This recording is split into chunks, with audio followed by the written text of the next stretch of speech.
Hello, my name is Jay Walter, and this is Rebuilding. Oliver Wendell Holmes said, "A mind that is stretched by a new experience can never go back to its old dimensions." So let's stretch our minds, find answers to problems, overcome fears, and rebuild our first kingdom. Hello, and welcome to another episode of Rebuilding with Jay Walter. I'm so glad you took the time to listen today and to share this little bit of your time with me as I try and help inspire you in your daily activities and how you live your life. As I was perusing my Facebook feed and my other social media feeds and seeing what touched me and what I might talk about, some of the things that I noticed were just news of the day, the same old grind, the same things day after day as I spent my time looking through these feeds and trying to figure out what was important, what wasn't important. Well, I came across a story that kind of rang true with what I was doing. I was taking my time and using my time, and maybe I'm giving too much of the story away, but so I don't want to read the story to you. It gets kind of dry if somebody's just sitting here reading something. So I want to try and tell you the story and see if I can put some of my own feelings into the story. The telephone rang. It was a call from my mother.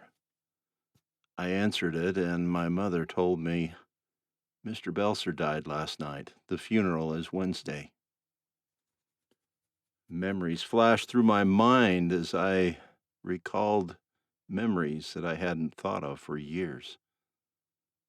And I sat quietly, remembering those childhood days. My mother repeated, "Did you hear me?" "Oh, sorry, Mom. Yes, I've heard you. It's been so long since I've thought of him. I'm sorry, but I honestly thought he died years ago," I said. "Well, he didn't forget you. Every time I saw him, he'd ask how you were doing. He'd reminisce about the many days you spent over his side of the fence," as he put it. "I love that old house he lived in," I said. "You know, after your father died, Mr. Belser stepped in to make sure you had a man's influence in your life," she said. "He's the one who taught me carpentry," I said. "I wouldn't be in this business if it weren't for him. He spent a lot of time teaching me things he thought were important." "Mom, I'll be there for the funeral," I said. As busy as I was, I kept my word. I caught the next flight to my hometown. Mr. Belser's funeral was small and uneventful. He had no children of his own, and most of his relatives had passed away. The night before I had to return home, my mom and I stopped by to see the old house next door one more time. Standing in the doorway, I paused for a moment. It was like crossing over into another dimension, a leap through space and time. The house was exactly as I remembered. Every step held memories. Every picture, every piece of furniture.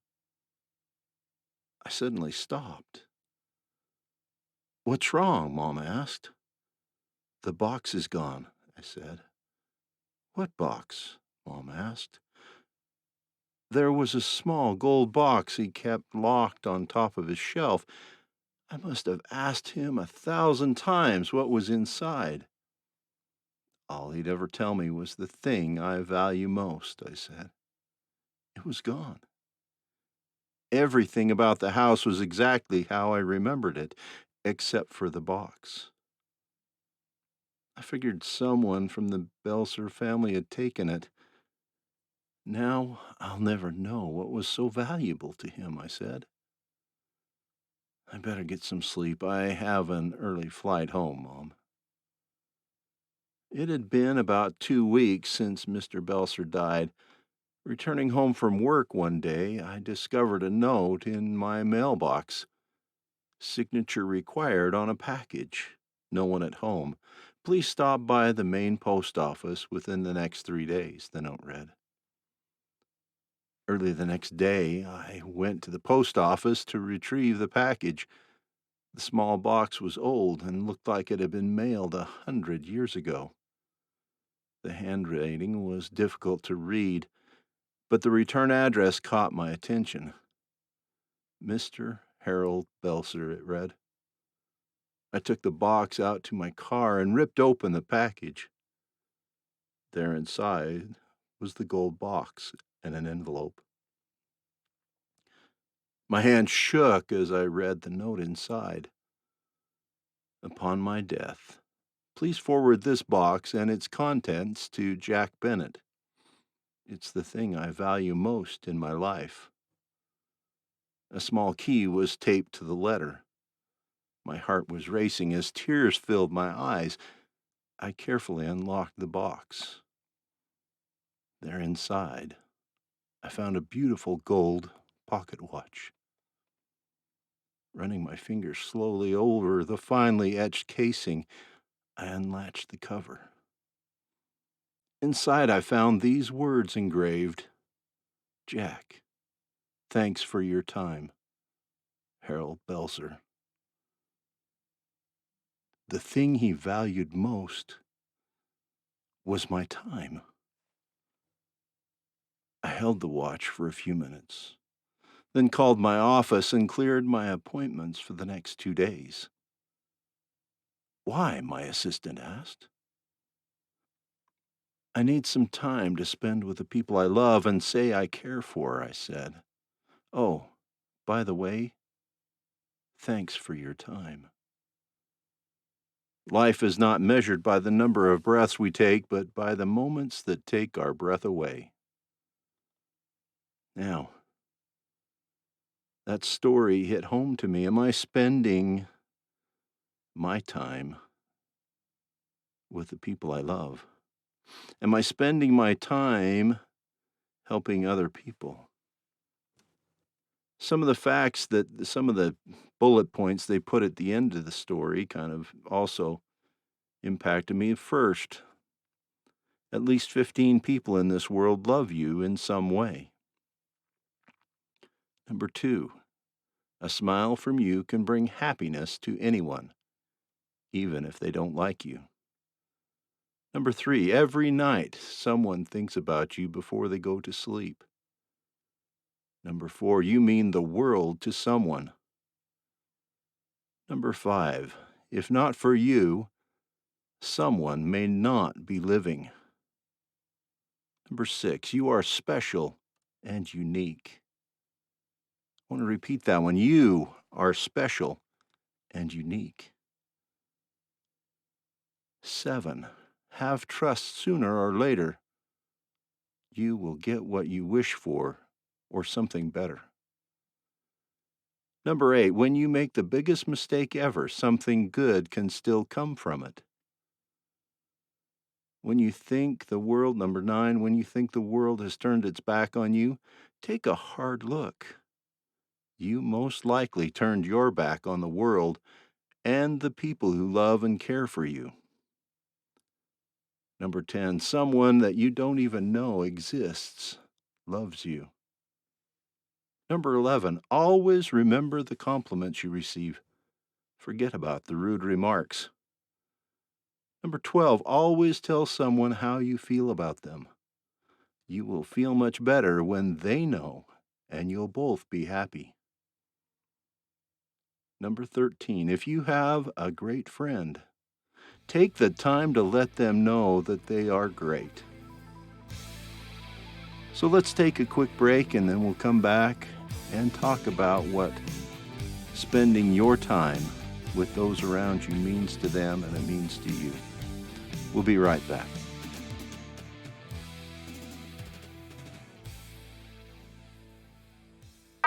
I'm author Richard Paul Evans. Several years ago, I asked author Mary Higgins Clark the secret to her success. She said, "Richard, I try to make every book my best. I've tried to do the same. My readers deserve that. And sometimes magic happens. I think you're going to love my new book, Noel Street." My agent cried 9 times. Even the woman recording the audiobook had to take breaks because she couldn't stop crying. Noel Street is the story of a mother's love and forgiveness. I can't wait for you to read it. That's Noel Street, on sale November 5th. Sometimes what we want most in life is just a second chance to do what we should have done to begin with. I'm author Richard Paul Evans. The Road Home, the long-awaited final book in the best-selling Broken Road trilogy, is now on sale. The Broken Road is a story of hope and redemption. It's about a man walking Route 66 back to the only woman he has ever loved, hoping that she might take him back. If you haven't started the Broken Road trilogy, you can now read all 3 books without waiting. The Road Home, now on sale wherever books are sold, just in time for Mother's Day.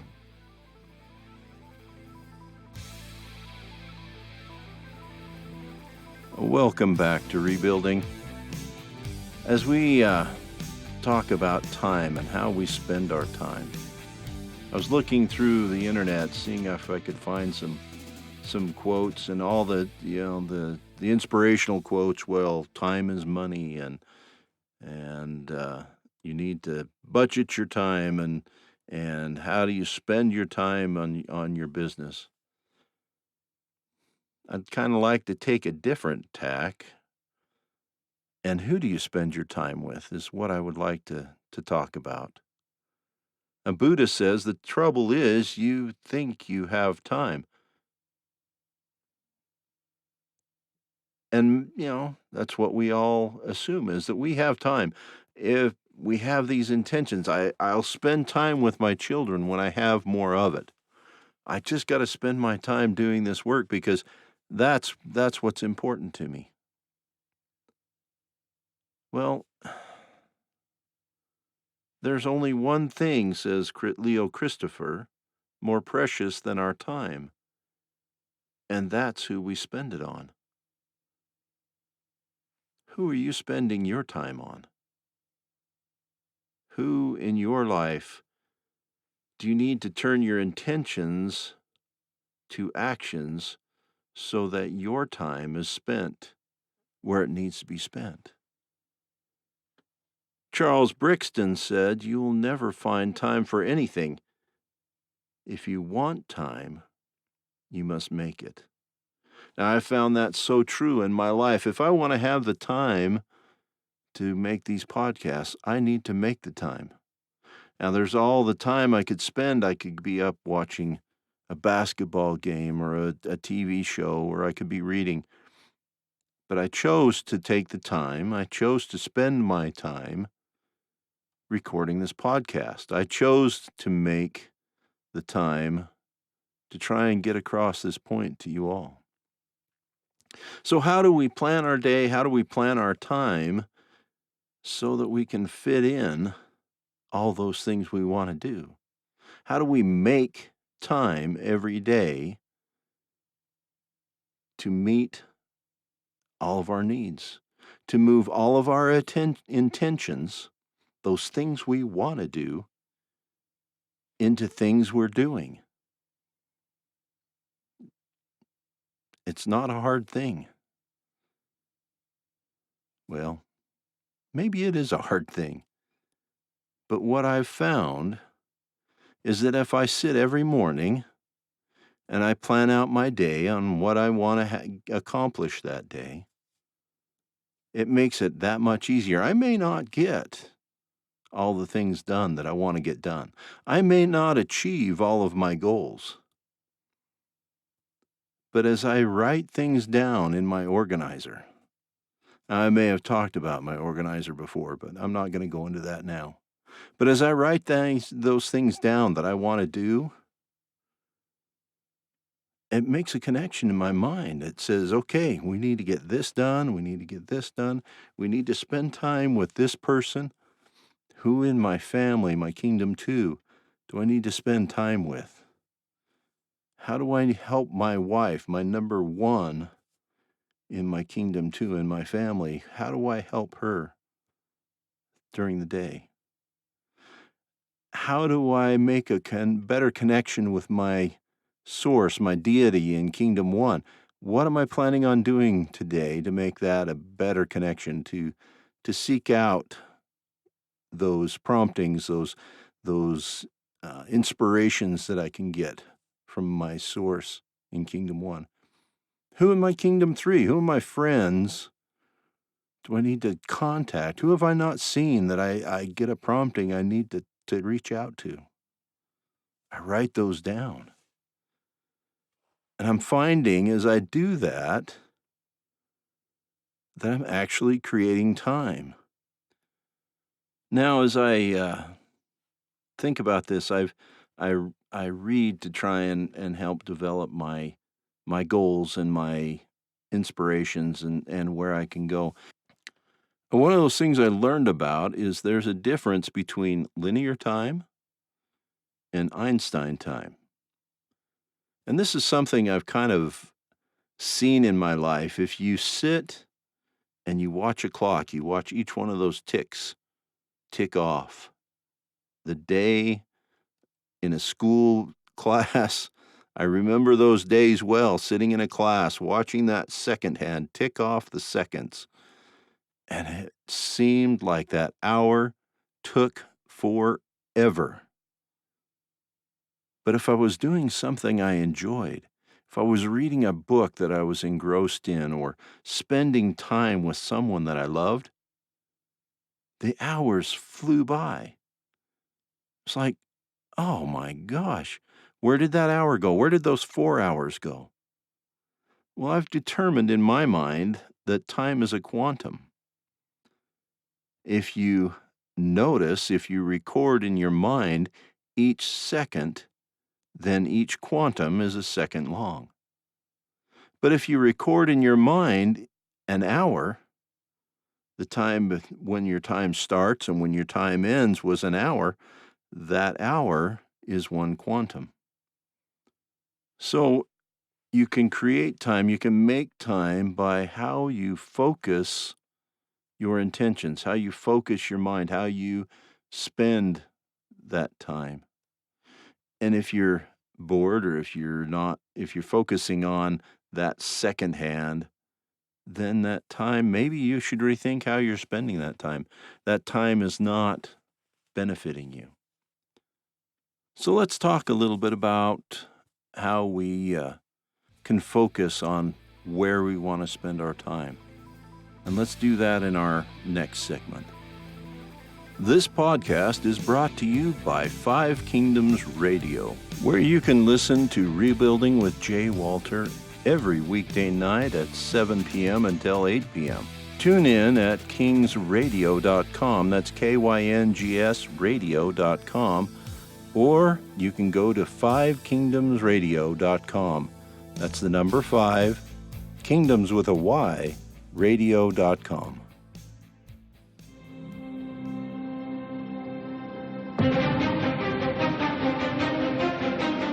Some people are born smart or beautiful.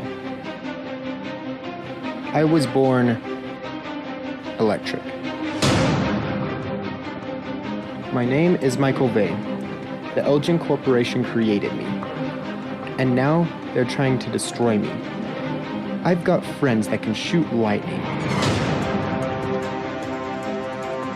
create an EMP, create light. I'm getting more powerful every day.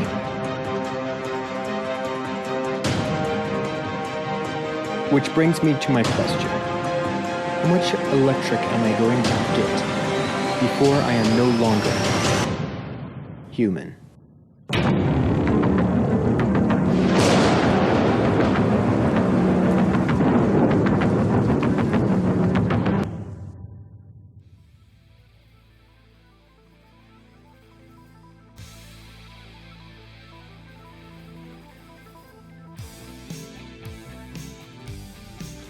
Welcome back to our final segment of Rebuilding with Jay Walter. So I promised you that I would give you some hints on what I do to make sure that I plan every one of my days, that I plan every one of my weeks, that I use my time wisely, that I make the time I need to do the things that I want to do. Now, this is not a sales pitch. This is not, you need to go out and buy this. It is a helpful tool. But what I use is called the Kingdom Organizer. Now, as you've listened to other programs, or if you listen to other of my podcasts or programs, you've heard me talk about the five kingdoms. Kingdom one is you, your what makes you you, your C, your self-aware eternal entity, and your source or deity, um, what you feel is your truth teller, your source of inspiration. Kingdom two is your family, your spouse, your children, your parents, your brothers and sisters. Kingdom three is your friends. Kingdom four are your associates, your job, or other organizations. Kingdom five is the world. So that's just a brief overview of what the five kingdoms are. If you want to learn more, you can go to kingdomorganizer.com and you can learn much more detail of what the five kingdoms are. But what I use is called the Kingdom Organizer, and it is a basic planner that divides up your each day. You divide up your five kingdoms, and you say, in my first kingdom, I'm going to have a learning goal. I'm going to have a physical goal. I'm going to have a spiritual goal. I'm going to have some um, meditation or prayer or whatever you want to call um, some time where you're just thinking about the things you want to do for that day. You have a place where you can write down who in your kingdom too, who in your family do you need to make a special connection with. I've heard so many stories about people writing down someone in their family. They don't know why they wrote them down, but that person, when they contacted them, oh, I was thinking about you. Oh, I need your help. I'm really glad you called me. Kingdom three, there's a spot for you to write down who do you need to contact in your friends. Um, who do you need to get back with, or who do you want to just send a message to say, hey, I'm thinking about you. And kingdom four is who do I want to create a connection with, and a new associate? Do I want to meet someone that I really admire, and I want to bring them into my kingdom four as an associate? And then in kingdom five, what am I going to do to change the world today? Change the world around me. And so, as you set these goals in each one of your kingdoms, you are specifying that you are going to spend some period of time each day to meet these goals. So, for today, I wanted to help my wife with some of the housework that she's been getting kind of behind, or I want to help one of my children with their um, work life. All my children are grown and out of the house, and so I'm trying to help them in their daily lives, or who in my family needs me to just call them and give them a thumbs up or a hey, you're doing a great job. And some days I don't have anything in Kingdom two or three because everything's going well in those areas. Then the other part of the planner, you have a list of goals you want to accomplish that day outside of your five kingdoms. You have things you know you need to work on, projects at work. You have a podcast you need to record, or you have a book you want to read, or um, you need to schedule a meeting with somebody in the coming week. And so you write those things down in those days. What we're finding, what I'm seeing in the research is there is a connection made in your brain when you write something down and record it. There's a connection made. Your brain changes. You reform connections in your mind. And we've done, other shows on changing your mind, and this is one of the ways that you can change your mind physically to do the things to regain the time that you want in your life. How you can turn your intentions, the things, oh, I really want to someday do something. Well, last year, as I was talking to a coach that I have, he asked me this question: what next year, what in 2020 would make 2020 the most incredible year ever? And I thought, and I thought, and I thought, and I thought, well, my wife and I have started to do some traveling. Our children are, like I say, all grown and out of the house. And we've been trying to do some traveling. We've been to Italy and we've been to Hawaii and Alaska and doing some of those. But my family is from Germany and Switzerland, my family name. And I thought, well, why don't I take a trip, or why don't we take a trip to Germany? And while we're there, we'll go down to Switzerland and we'll spend some time around Bern, where the family is from, where my great-grandfather's from. And we'll just go see Germany and Switzerland. And he said, okay, so I want you in the next week to buy the tickets. Whoa, whoa, whoa, whoa, I'm going to do what? How do you turn your intention of going to Germany into an action? You put skin in the game. You do something that makes it say, I'm really going to do this. Well, I didn't buy tickets the next day. But what I did do is I started looking at activities, at things that I could do in Germany. Well, it turns out in 2020, a small town in Germany called Oberammergau does a passion play. Now, they do this passion play every 10 years, and they've been doing it since the 1600s. And okay, we want to schedule around going to this Oberammergau passion play. And then I was looking around, and I found some deals where we could have some other activities, and then that would include the passion play. And so that's when I made the choice. I put the down payment on the trip, and I bought the plane tickets. I did wait a couple of months to really find out what I wanted to do there, but the action was put in place by starting to search for the things that I could do while we were there, that we could do together while we were there. And now we have this great trip planned. We're going to spend 2 weeks in Germany and spend a week in Bern and enjoy the Alps and the area around those two places. So by writing that down, I actually wrote it in my planner, in my yearly goals for 2020, that I was going to take a trip to Germany. And now I've turned that intention into an action. And we all can do this.